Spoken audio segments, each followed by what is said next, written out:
Wesley So nangungubra ng nangungubra, kumukolekta ng kita dito sa Champion Showdown at aralin natin ang naging laro niya kahapon kay Dominguez at maki-update tayo sa World Juniors. Ayan, marami po nag-request, Coach, naglalaro si Meow Meow sa World Juniors ngayon.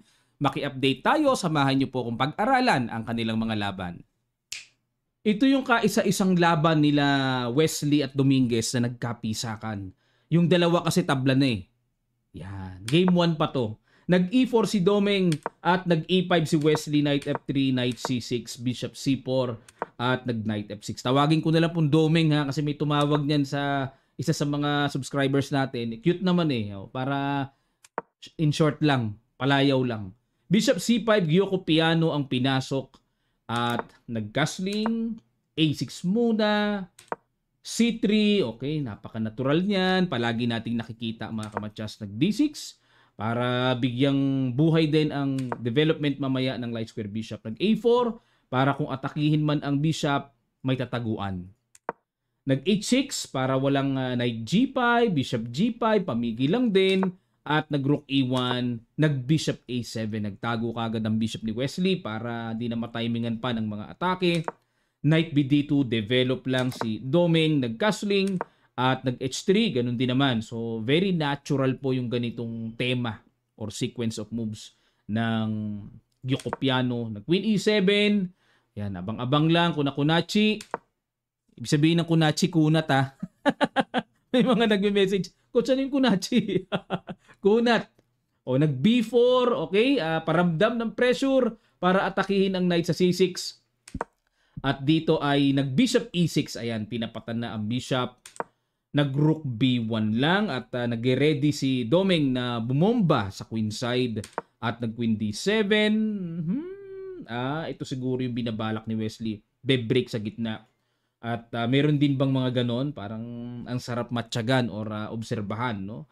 Yung paparating na sacrifice, kinapture na ni Domeng at baka mamaya magwala pa. At yan ang lumalabas na novelty mga kamatsas. New move. Dahil ang palagian pala dito B5. Okay, at yan po ayon sa history ay naitira nitong nakaraang taon ni tinira ni pangalawang laban na pala nila Dominguez tsaka Wesley So. Naging laban nila tabla ang naging resulta. Nakaraang taon, laban din nila to. Yun, maganda, natatrack natin ano. Naulit ngayong 2025. Tingnan natin. Bishop takes, queen takes. Ayun, binago ni Domeng. Nag-B5.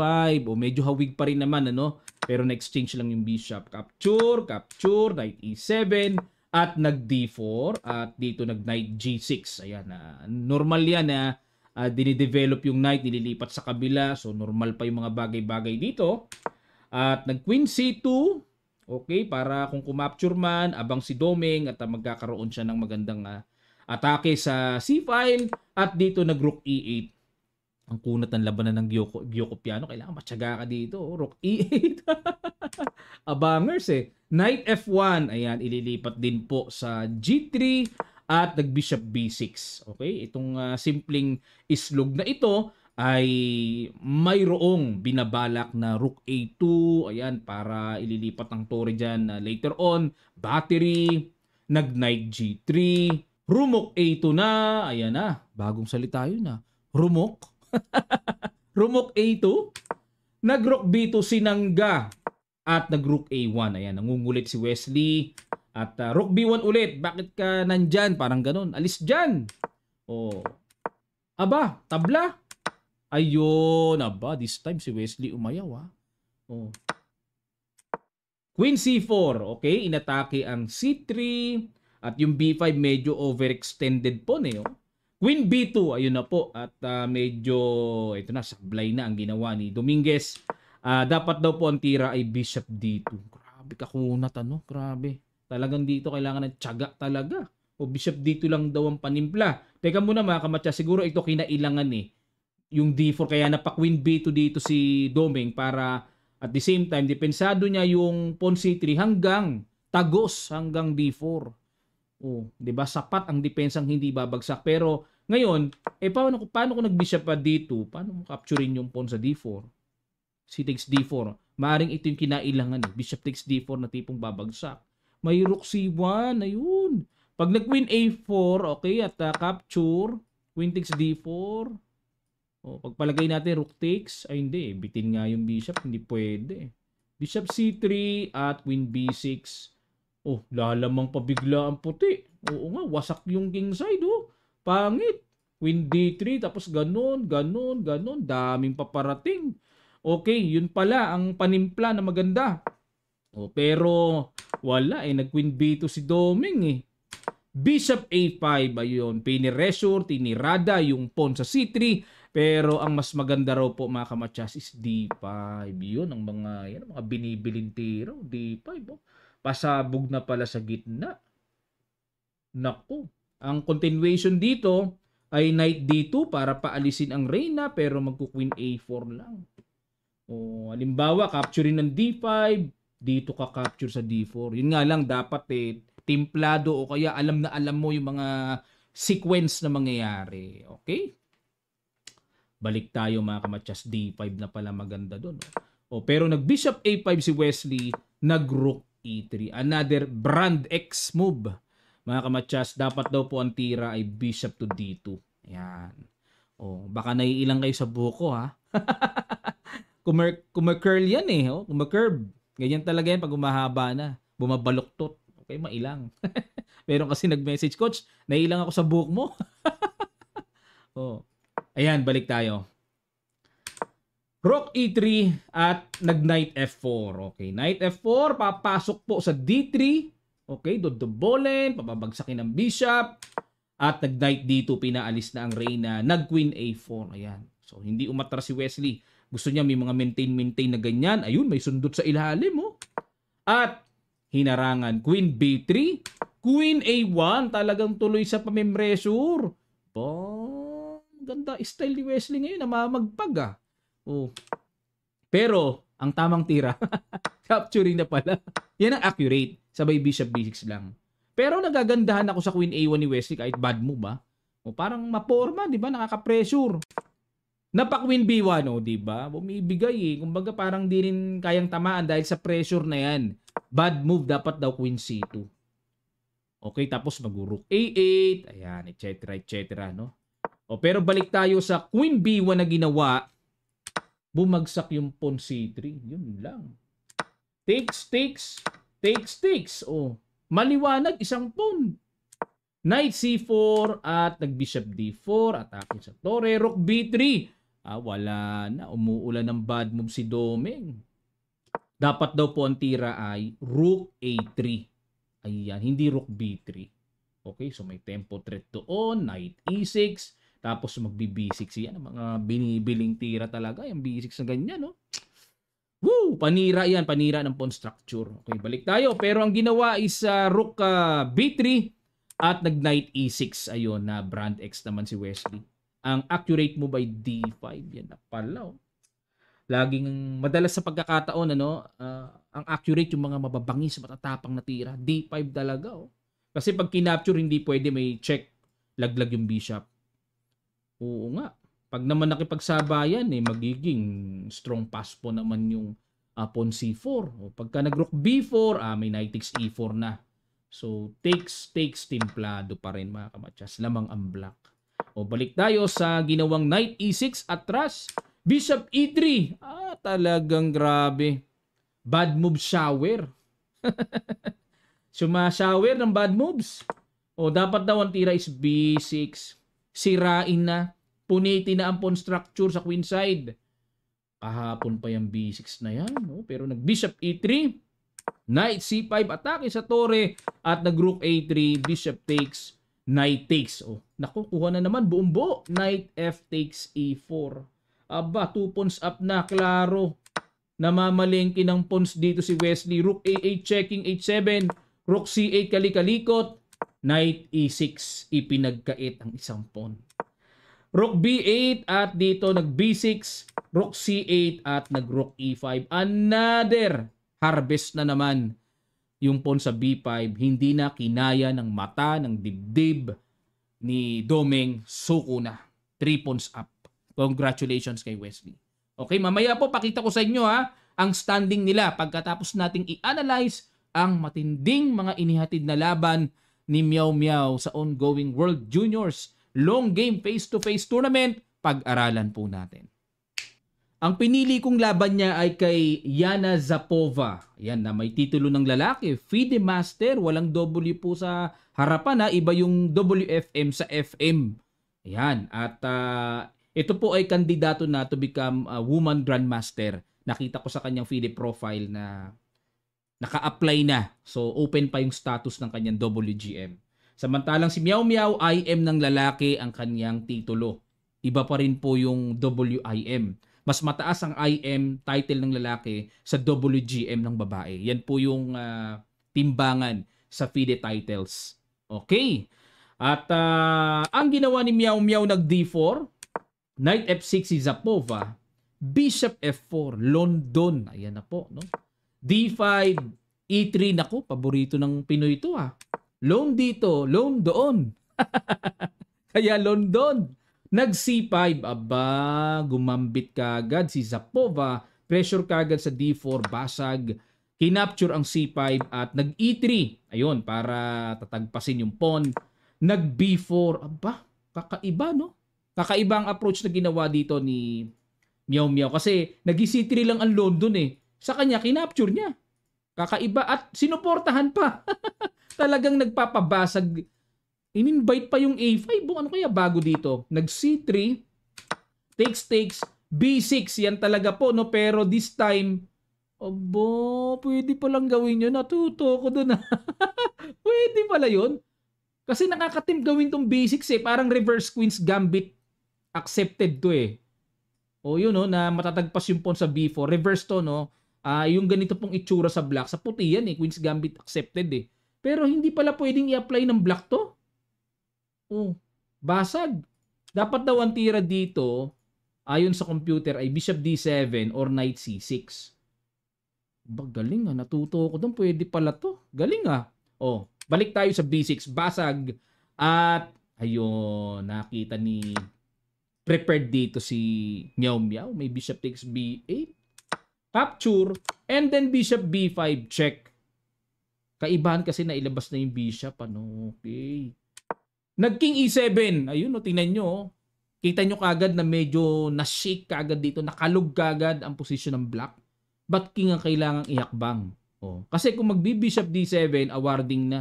May C6. Ganong kabilis pala ang epekto nun. One piece o ganyan ang mangyayaring senaryo. Mas delubyo. Hanip. Galing. Kaya kung ganun din, kung knight ang pangaharang, may C6 tapos C7. Napaking E7 dito si Zapova. C6, good move. Ayan, para manikip ang galawan ng bishop, ng knight. Grabe ang pangit kagad. Queen C7 para mabarhan ang potential push C7 at nag-knight D2. Okay, nag-develop na. King E8, bumalik ulit para makadevelop ang bishop. So may threat tempo sa B4. Queen B3, inangatan para depensahan at nag-Bishop D6. Ang pag-asa na lang dito ni Zapova ay may artificial castling niya. Halimbawa, o kaya mag-King E7 na lang, no? Sabay ganon, at King F8. Artificial na lang ang gagawin. Knight F3, E5, okay, buuhin ang sentro at makalabas ang bishop. Nag-E4. Naku, talagang nililigalig ni Meow Meow. Ayaw tigilan. Sacrifice na naman yung pawn sa E4. Kumapture sa E4 at nag-Knight G5. Okay, so para bawiin yung pawn, nag-E3, binalik. Di nag-F takes E3. Teka muna. Mga kamatsas, Bakit kailangan ibalik? Hindi ba pwedeng depensahan para wag ipabawi kagad yung pawn E4? Ay, oo. Nga pala. Di ko rin napansin, mayroon na palang ganitong salbahis king tira. Salbahe, Knight takes F7. May ganun na palang sacrifice. Na hindi nga pala makapture kasi may C7. Discovered. Tagpasan tore. Hanip talaga, ganda ng mga diskarte ni Meow Meow talaga. Kaya pala na pa E3. F takes E3. Rook F8. Ayan, nakita dito. Kakapturan kasi sa F7. Agad na dinipensahan. Hindi na po pwede mag-castling kahit masarap mag-castling kasi nagalaw na yung king. Sarap sana magtago eh, na nakakasling pa eh. O Rook F8 at dito nag Knight C4. Sama na naman. Knight takes, then push. Rook A8, talagang kulit na si Zapova, nakakapagod ano. So iniwas na yung tore para kung kumapture man, capture C7 check, aangat lang, wala pang epekto. Pero kinapture na rin, capture, castling, H6 dito mga kamatyas, hindi ko na po matitiis ito. Ano kaya ang natumbukan ni Meow Meow na brilliant move? Talagang palakpak ang computer engine sa ginawa niya. Sa ilang sandali lang, tutuloy kaagad natin. Start!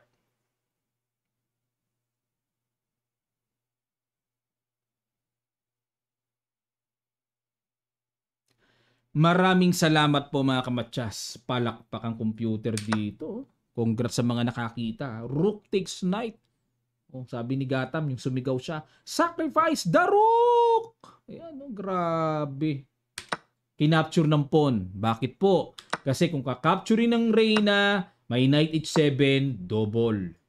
At pagpalagay natin, ilagay natin sa queen e7, may c7 check. Bishop d7, may queen d5. Yan ang sunod-sunod na combo. I-rook c8 natin at dito may sugswang queen b7. Sugswangers kakapturin yung tore. Hanip si Meow Meow, kumarkula. May ganyang paparating. Hanip, sugswang Walang magawa, kakapturin na yung tore. Okay. Galing, kaya G-pawn ang pinang-capture, may knight e4, queen e6. Okay. At dito nag-bishop c4. At pag bishop c4, uy, bumigay yung pawn c6. Bumigay! Kinapture! At dito po mga kamatyas, akala ay capture ng libre, may bishop b5. Another brilliant move by Meow Meow. Sacrifice na naman, queenless na pa-resign. Bakit po? Dahil obligado, mag-react na yan Pag kinapture, may double, huli pa rin ang Reyna. What a fantastic game by Meow Meow. Napasaya na naman niya ang marami niyang fans. Ang galing. Ang ganda ng ginawa ni Meow Meow. Nga pala mga kamatyas, this coming November, sabi ng aking partner and co-founder and kamatyas sponsor natin na si Sir David Almirol, National Master, ay this coming November ang ating invitational round robin. So asahan nyo po na isa si Meow Meow sa ibubuk natin para makalaro, makabalik dito sa Pilipinas. Abangan nyo po yan mga kamatyas ha. Sa mga fans ni Meow Meow, pwede nyo pong abangan at pwede nyo pong puntahan sa venue para kayo ay makapagpa-autograph at makapagpa-picture. Okay? So abangan nyo po yan mga kamatyas. Malapit na po yan this coming November na yan, God willing. Okay. Ito po ang kanila mga standing sa women's. Ito po, pakita ko po sa inyo. Sino ba nangunguna? Taga Russia. Ayan, basta po ang bandila ay FIDE, taga Russia yan Hindi pa kasi nakakabalik ang Russia sa FIDE. Kaya ganyan ang ginagawa Yan, naka-international ang flag sa chess.com. Pero FIDE naman ang nakalagay pag sa FIDE online site pag tinignan. Nangunguna yung Shukman. Russian yan Si Meow Meow po ay pang 7. Not bad. 7 points out of ilang rounds na ba? 10 rounds na. Dalawang sunod na panalo siya Pinili lang natin yung isa. Okay? At meron pong kababayan nating sumali, pang ilan ba? Ayan. Meron tayong delegation na dalawa Ayun Si Lexi Grace Hernandez, 4.5 points. Pareho sila ni Woman FIDE Master Ruele Canino. Ayan. Okay. So, good luck sa ating mga kababayan. Siguro mga first time lang nila na sumali dito. So okay lang medyo kulang pa tayo sa exposure at part of training. So ito po si Canino, kung di ako nagkakamali, national champion na to sa atin. Okay, so abangan pa natin yung iba pang mga magiging performance ng ating mga kababayan. So medyo bago-bago pa lang naman sila dito sa world event na ito. Okay, at sa standing naman ng boys division, update po tayo. Sumali dito ang ating dalawang pambato na sila IM Concho and FIDE Master Bacoho. Ang nangunguna sa kanila ay si Pranav at sa score na 8.5 points. Indian na naman. Grabe talagang Indian. Halos lahat kinukuha na nila ang mga world events. At hanapin natin ang bandila natin mga kamatsas. Ayun, si IM Consyo ay may score na 5.5 points. At si FM Bacoho ay may 5 points pang number 92 mga kamatsas. Okay, so yan po ang ating mga pambato dito at ang alam ko sana hindi pa last year nila IM Consyo para makabalik sila dito sa kanila Bacoho, no? O kasi medyo malakas ang field. Okay, punta naman tayo sa Champion Showdown standing. Ito po. Ito ay standing after round number 2. Okay, hindi pa po after round number 3. Inaabangan ko pa kasi i-add pa nila yung mga pera-pera dito eh. Perahan pala to mga kamatsas ang standing. Hindi ba score? After round 2, ito po yung mga nalikom. Okay, kasi po dito kasi may presyo yung blitz, may presyo din yung rapid at semi-classical pag nanalo, talo at tabla. After round 2, ito yung mga nalikom. Caruana, $33,000 na. Mahigit 1 milyong piso na sa atin yan. Grabe. Wesley, 31,000. Sana all. Robson, 27. Ayan, Nakamura, 26. Aronian, 25. Dominguez, 21. Grabe, kulelat na si Dominguez eh. Oh. 1 milyong piso mahigit pa rin. Grabe naman ang sponsor nito. Ito po kasi ang mga presyo niyan eh. Oh. Ang panalo sa Blitz, 3,375. Ang talo, may 1,125 pa rin. 50 mil mahigit sa atin yan. Ang tabla, 2,251 lang katalo-talo. Sa rapid, tumataas habang dumadami ang oras, tumataas ang premyo. Panalo, 6,750. Semi-classical, 10,000. Kalahating milyong piso sa atin. Pag nanalo, 10,500. May best game pa, 2,500. Hanip ang sponsor, parang namigay lang ng mga pera dito sa mga players na to. Jackpot sila Wesley. Okay. So, ibig sabihin po, after round number 2 yung tinignan natin, nakita ko may nag-compute eh. Isa sa mga post sa Facebook, nakita ko kanina. So, pumapangalawa pa rin si Wesley at nangunguna si Fabiano Caruana. So, perahan ng laban dito. Ganyan na batches ngayon. Ang galing parang ang total prize fund po nila ay $250,000 ang ipamimigay sa anim na to. Anip na yan. Sana all. Sana may ganyan din sa atin tapos kasali ako kahit kulelat patak na. Maraming salamat po mga kamatsas. Sana po ay natuto kayo at ano man ang masasabi nyo sa ating mga pinag-aralan, lapag nyo lang po sa comment section below at you are feel free para ibuhos nyo ang inyong nararamdaman at saloobin at magsalubungan lang po tayo. Babasahin ko ang inyong mga comments. Maraming salamat at pag may lumabas po na ads, run nyo lang, wag nyo nang i-cancel. Tulong nyo na po sa ating YouTube channel ha. Okay, magkita-kita pa tayo sa mga susunod pang chess updates.